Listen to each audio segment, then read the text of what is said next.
Ever pondered on how to manipulate arrays in JavaScript? Well, worry no more.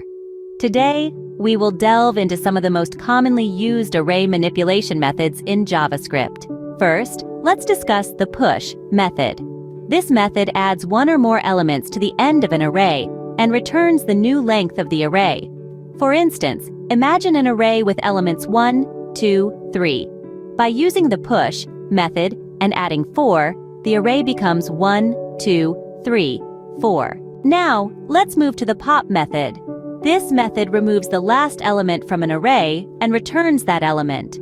So, if you have an array with elements 1, 2, 3, and you use the pop method, the array becomes 1, 2, and the method returns the popped element, 3. Next up is the shift method. This method removes the first element from an array and returns that element. This operation changes the length of the array.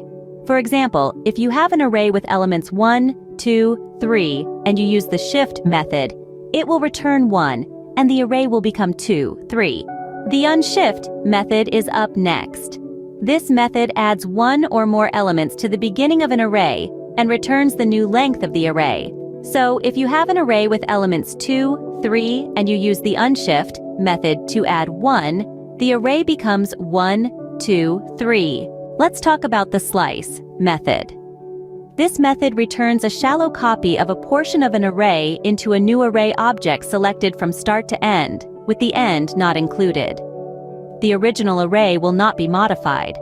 For instance, if you have an array with elements 1, 2, 3, 4, 5, and you use the slice method to slice from index 1 to 4, it will return a new array with elements 2, 3, 4, and the original array remains unchanged. Lastly, we have the splice method.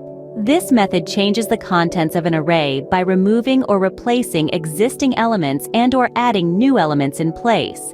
For example, if you have an array with elements 1, 2, 3, 4, 5, and you use the splice method to remove one element starting from index 2, the array becomes 1, 2, 4, 5. You can also use the splice method to insert elements at a particular index. If you insert A and B at index 2, the array becomes 1, 2, A, B, 4, 5, 4. In conclusion, these array methods are fundamental for manipulating arrays in JavaScript. They are widely used in various applications and are crucial tools in every JavaScript programmer's toolbox. So keep practicing, and soon, these methods will become second nature to you.